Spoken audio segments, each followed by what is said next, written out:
నమస్కారం. Life logic ఛానల్కి స్వాగతం. మీరు చివరిసారిగా గుండెమీద చెయ్యి వేసుకుని ప్రశాంతంగా ఎప్పుడు నిద్రపోయారో గుర్తుందా? కళ్ళు మూసుకుంటే చాలు వడ్డీల లెక్కలు, అప్పులవాళ్ల ముఖాలే గుర్తొస్తున్నాయా? తలుపు చప్పుడైతే చాలు ఎవరు వచ్చారో అని దాక్కునే పరిస్థితి మీకు ఉందా? కుటుంబంతో సంతోషంగా గడపాల్సిన సమయంలో మనసులో ₹1,00,000 ఆందోళన పెట్టుకుని వాళ్ల ముఖాలు చూడలేక నరకం అనుభవిస్తున్నారా? జేబులో 10,000 ఉంటాయి, కాని మనసులో ₹1,00,000 ఆందోళన ఉంటుంది. నలుగురిలో దర్జాగా తిరుగుతారు, మంచి బట్టలు వేసుకుంటారు, చేతిలో ఖరీదైన ఫోన్ ఉంటుంది, కాని జేబులో చెయ్యి పెడితే మాత్రం ఖాళీ పర్స్ తగులుతుంది. ఎప్పుడైతే ఫోన్ రింగ్ అవుతుందో గుండె ఒక్కసారిగా ఆగిపోయినట్టు అనిపిస్తుంది. అది తెలిసిన నంబరైనా సరే ఎక్కడ అప్పులవాళ్లు చేశారో అని భయపడే పరిస్థితి మీకు ఉందా? అలా అయితే ఈ మాటలు మీకోసమే. మీరు ఒంటరిగా ఈ యుద్ధం చేయడం లేదు, కాని మీరు చేస్తున్న ఈ యుద్ధం మిమ్మల్ని గెలిపించదు, ఇంకా లోతుగా ముంచేస్తుంది. మనం ఎందుకు అప్పు తీసుకుంటున్నాం? అది అవసరమా, అలవాటా, లేక మనల్ని మనం మోసం చేసుకుంటున్న ఒక మాయా? దీని గురించి ఈరోజు చాలా లోతుగా నిజాయితీగా మాట్లాడుకుందాం. మనం అప్పు ఎందుకు చేస్తామని అడిగితే అందరూ చెప్పే మొదటి కారణం మాకు వచ్చే జీతం సరిపోవడం లేదు అని. వినడానికి ఇది చాలా సబబుగా అనిపిస్తుంది. ధరలు పెరిగాయి, ఖర్చులు పెరిగాయి, జీతాలు పెరగలేదు, అందుకే అప్పు చేస్తున్నామని మనం మనల్ని సమర్థించుకుంటాం. కాని ఒక్కసారి వెనక్కి తిరిగి చూడండి. మీకు 10,000 జీతం వచ్చేటప్పుడు అప్పులున్నాయి, ఇప్పుడు 20,000 వస్తున్నా అప్పులున్నాయి, రేపు 50,000 వచ్చినా అప్పులుంటాయి. ఎందుకంటే సమస్య మీ జీతంలో లేదు, మీ జీవనశైలిలో ఉంది. అప్పు అనేది ఆర్థిక అవసరం కంటే ఒక ఎమోషనల్ నిర్ణయం అయిపోయింది ఈ రోజుల్లో. పక్కవాడిని చూసి ఆకర్షితులవడం, మన స్థాయికి మించిన వస్తువులు కొనడం, లేదా మనకు లేని హోదాను ఉన్నట్టు చూపించుకోవడానికి పడే తాపత్రయం, ఇవే మనల్ని అప్పుల ఊబిలోకి నెట్టేస్తున్నాయి. మనం మన ఆకలి కోసం అప్పు చేయడం లేదు, మన అహంకారం కోసం చేస్తున్నాం. మన అవసరాల కోసం చేయడం లేదు, మన ఆశల కోసం చేస్తున్నాం. ఆ ఆశే మనల్ని తినేస్తోంది. ముఖ్యంగా ఈ మధ్యకాలంలో యువతను, మధ్యవయసు వారిని పట్టి పీడిస్తున్న అతిపెద్ద మహమ్మారి బెట్టింగ్ మరియు గేమింగ్. ఇది ఒక వ్యసనంలా మారిపోయింది. ఉదయం లేవగానే పనిమీద ధ్యాస ఉండదు, ఫోన్లో ఆ యాప్ ఓపెన్ చేసి ఈరోజు ఎంత వస్తుందో అని ఆశగా చూస్తారు. ఇందులో ఒక భయంకరమైన సైకాలజీ ఉంది. మీరు మొదటిసారి ఆడినప్పుడు ఒక 500 1000 గెలుస్తారు. ఆ గెలుపు మీ మెదడుకి ఒక కిక్కిస్తుంది. కష్టపడకుండా డబ్బు సంపాదించడం ఇంత ఈజీనా అనిపిస్తుంది. ఆ ఆనందంలో ఇంకొంచెం ఎక్కువ పెడతారు, అప్పుడు పోతుంది. ఆ పోయిన డబ్బుని తిరిగి సంపాదించాలి అనే కసి మొదలవుతుంది. ఈ కసిలో మీ దగ్గర ఉన్న జీతం మొత్తం పెట్టేస్తారు, అది కూడా పోతుంది. అప్పుడు అప్పు మొదలవుతుంది. స్నేహితుల దగ్గర, లోన్ యాప్స్లో లేదా తెలిసినవాళ్ల దగ్గర అబద్ధాలు చెప్పి డబ్బు తెస్తారు. ఈ ఒక్కసారి గెలిస్తే మొత్తం అప్పు తీర్చేసి ఇక ఎప్పుడూ ఆడను అని మీకు మీరు ప్రామిస్ చేసుకుంటారు. కాని అది జరగదు. ఎందుకంటే బెట్టింగ్ అనేది మిమ్మల్ని గెలిపించడానికి డిజైన్ చేయలేదు, మిమ్మల్ని దోచుకోవడానికి డిజైన్ చేసింది. ఆ తాత్కాలికమైన గెలుపు ఒక ఎర మాత్రమే. ఆ ఎరలో పడి జీవితాలను నాశనం చేసుకున్నవాళ్లు ఎందరో ఉన్నారు. డైలీ ఫైనాన్స్ లేదా వడ్డీలు అనేవి ఎంత ప్రమాదకరమో మీకు తెలుసా? ఒక సామాన్యమైన ఉదాహరణ తీసుకుందాం. ఒక వ్యక్తికి నెలకు ₹10,000 జీతం అనుకుందాం. అంటే రోజుకి అతని సంపాదన సుమారు ₹330. అతని ఏదో అవసరం కోసం డైలీ ఫైనాన్స్లో అప్పు తీసుకున్నాడు. రోజుకి 300 కట్టాలి. ఉదయం లేవగానే అతను సంపాదించిన ₹330లో 300 వడ్డీ వ్యాపారికి కట్టేస్తే అతని చేతిలో మిగిలేది ₹30 మాత్రమే. ఆ ₹30తో అతను బ్రతకాలి, తినాలి, కుటుంబానికి పెట్టాలి. ఇది సాధ్యమా? సాధ్యం కాదు. అప్పుడు ఏం చేస్తాడు? మళ్ళీ ఇంకో దగ్గర అప్పు చేస్తాడు. పాత అప్పు కట్టడానికి కొత్త అప్పు, ఆ కొత్త అప్పు కట్టడానికి ఇంకో అప్పు. దీన్నే రొటేషన్ అంటారు.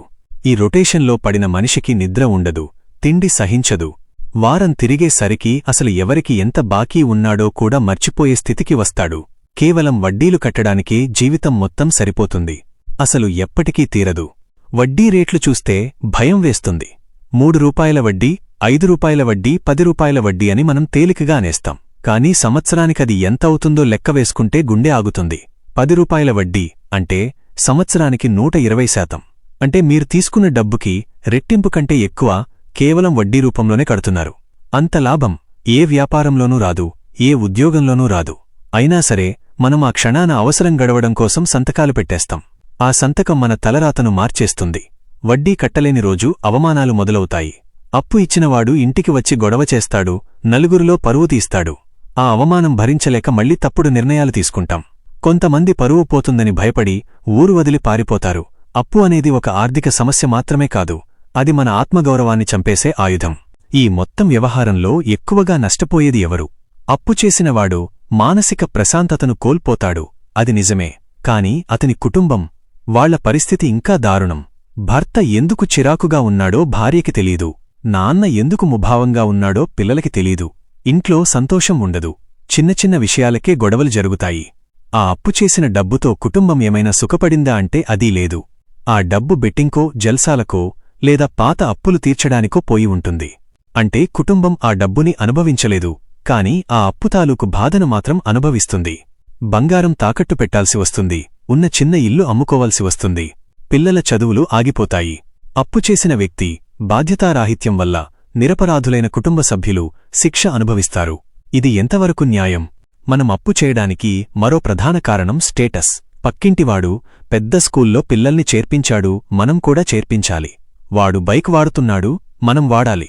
ఈ పోలిక మనల్ని మనశ్శాంతిగా ఉండనివ్వదు. మన స్తోమత ఏంటి, మన అవసరాలు ఏంటి అనేది మర్చిపోతాం. సమాజం కోసం బ్రతకడం మొదలుపెడతాం. అప్పు చేసి కొన్న బైకులో వెళ్తుంటే జనం చూసి మెచ్చుకుంటారు అని మనమనుకుంటాం. కాని ఆ బైక్ ఈఎంఐ కట్టలేక మనం పడే నరకం ఆ జనానికి తెలీదు కదా. పరువు కోసం ప్రాకులాడి ఉన్న పరువును బజార్లో పెట్టుకోవడమంటే ఇదే.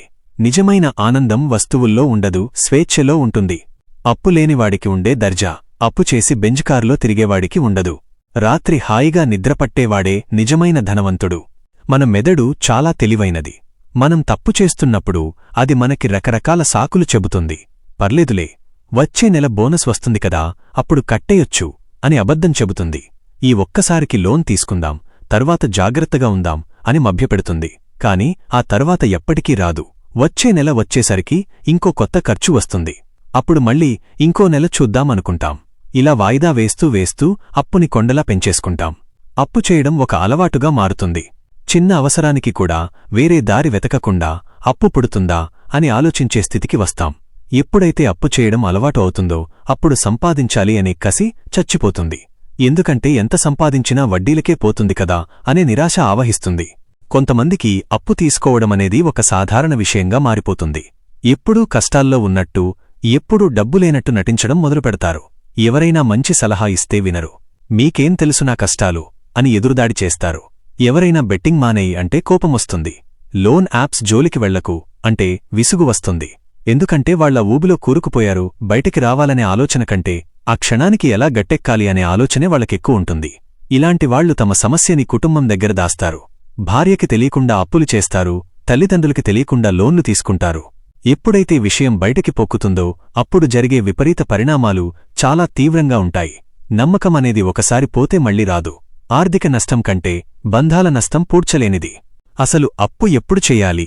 దీనికి ఒక క్లారిటీ ఉండాలి. సర్వైవల్ డెట్ అంటే బ్రతకడానికి అత్యవసరమైన అప్పు. ఉదాహరణకు, ఇంట్లో ఎవరికైనా ఆరోగ్యం బాగోలేకపోతే ప్రాణం కాపాడుకోవడానికి చేసే అప్పు, ఇది తప్పు కాదు. అలాగే చదువు కోసం చేసే అప్పు, ఇది భవిష్యత్తుకి పెట్టుబడి. కాని లగ్జరీ డెప్ట్ అంటే విలాసాల కోసం చేసే అప్పు, కొత్త ఫోన్ కొనడానికి, టూర్ వెళ్లడానికి, హోటల్లో తినడానికి, పందాలు కాయడానికి చేసే అప్పు, ఇది నేరం. ఇది మన భవిష్యత్తుని మనమే హత్య చేసుకోవడం లాంటిదే. మనకి ఏది అవసరం, ఏది కోరిక అనేది గుర్తించలేకపోవడమే మన దౌర్భాగ్యం. అప్పుల ఊబి నుండి బయటపడాలంటే ముందు మనసు మారాలి. డబ్బు కాదు, మైండ్ సెట్ ముఖ్యం. ముందుగా అప్పు చేయడం ఆపేయాలి. ఎంత కష్టమైనా సరే ఉన్నదానితోనే సర్దుకుపోవాలి. కొత్త అప్పు పుట్టదు అని తెలిస్తేనే మన మెదడు ప్రత్యామ్నాయ మార్గాల గురించి ఆలోచిస్తుంది. మన ఖర్చులను దారుణంగా తగ్గించుకోవాలి. అనవసరమైన ప్రతి రూపాయిని ఆపాలి. మనకి వచ్చే ఆదాయం పెంచుకోవడానికి మార్గాలు వెతకాలి. పార్ట్ టైం జాబ్ చేయడమో లేదా ఉన్న స్కిల్ని ఉపయోగించి ఎక్సెట్రా ఇన్కమ్ సంపాదించడమో చెయ్యాలి. అహంకారాన్ని పక్కన పెట్టాలి. నేను ఈ పని చెయ్యాలా అని అనుకుంటే అప్పు తీరదు. ఏ పనైనా సరే నిజాయితీగా చేసి డబ్బు సంపాదించాలి. అప్పు ఇచ్చిన వాళ్లతో మాట్లాడాలి. పారిపోతే సమస్య పెద్దదవుతుంది. ధైర్యంగా ఎదురెళ్ళి, నా పరిస్థితి ఇది, నేను కట్టలేకపోతున్నాను, నాకు కొంత సమయం ఇవ్వండి లేదా వడ్డీ తగ్గించండి అని అడగాలి. నిజాయితీగా ప్రయత్నిస్తే చాలామంది అర్థం చేసుకుంటారు. కాని మనం ఫోన్ స్విచ్ ఆఫ్ చేసి తప్పించుకుని తిరిగితే వాళ్లకి కోపం పెరుగుతుంది. ప్రణాళిక వేసుకోవాలి. ఈ అప్పు ముందు తీర్చాలి, ఏది ప్రమాదకరమైనది అని లిస్ట్ రాసుకోవాలి. వడ్డీ ఎక్కువ ఉన్న అప్పులను ముందు క్లియర్ చేయాలి. ఇది ఒక్క రోజులో అయ్యే పని కాదు. దీనికి కొన్ని సంవత్సరాలు పట్టొచ్చు. కాని ఓపిక ముఖ్యం, డిసిప్లిన్ ముఖ్యం. మీకు ఒక విషయం అర్థం కావాలి. ఈ వీడియో చూసి మీరు లైక్ కొట్టకపోయినా పర్లేదు, కాని ఈ విషయాన్ని సీరియస్గా తీసుకోండి. ఎందుకంటే ఇది మీ జీవితం. ఆర్థిక బాధ్యత అనేది మనశ్శాంతికి పునాది. మీరు రోజుకి ఎంత సంపాదిస్తున్నారు అనేది ముఖ్యం కాదు, రాత్రికి ఎంత ప్రశాంతంగా పడుకుంటున్నారు అన్నదే ముఖ్యం. పక్కవాడికి చూపించడం కోసం బ్రతకడం ఆపేయండి. మీకోసం, మీ కుటుంబం కోసం బ్రతకండి. చిన్న ఇల్లు అయినా సరే, అప్పులేని ఇల్లు స్వర్గం. పాత బండి అయినా సరే, ఈఎంఐ లేని బండి రథం. పచ్చడి మెతుకులైనా సరే, ఆందోళన లేని తిండి అమృతం. ఈ వాస్తవాన్ని గ్రహించండి. బెట్టింగ్ యాప్స్ని డిలీట్ చేయండి. లోన్ యాప్స్ జోలికి వెళ్ళకండి. క్రెడిట్ కార్డుని అవసరానికి మాత్రమే వాడండి. జీవితం చాలా విలువైనది. దాన్ని వడ్డీలకి, వాయిదాలకి అంకితం చేయకండి. మీరు మారితే మీ కుటుంబం మారుతుంది, మీ భవిష్యత్తు మారుతుంది. అప్పు అనేది ఒక చీకటి సొరంగమైతే, క్రమశిక్షణ అనేది అందులో వెలిగే చిన్న దీపం. ఆ దీపం పట్టుకుని నడిస్తే ఖచ్చితంగా వెలుతురు వస్తుంది. ఈ రోజు నుండే ఒక నిర్ణయం తీసుకోండి. ఇకపై అనవసరమైన అప్పు చేయను, ఉన్న అప్పుని ఎలాగైనా తీరుస్తాను అని మీకు మీరు మాట ఇచ్చుకోండి. ఆ మాట మిమ్మల్ని నిలబెడుతుంది. అప్పుల బాధ నుండి విముక్తి పొందితే వచ్చే స్వేచ్ఛని అనుభవించండి. అది అద్భుతంగా ఉంటుంది. ఆ స్వేచ్ఛ మీ హక్కు. దాన్ని మీరే సాధించుకోవాలి. ధైర్యంగా ఉండండి, బాధ్యతగా ఉండండి. All the best. జై హింద్.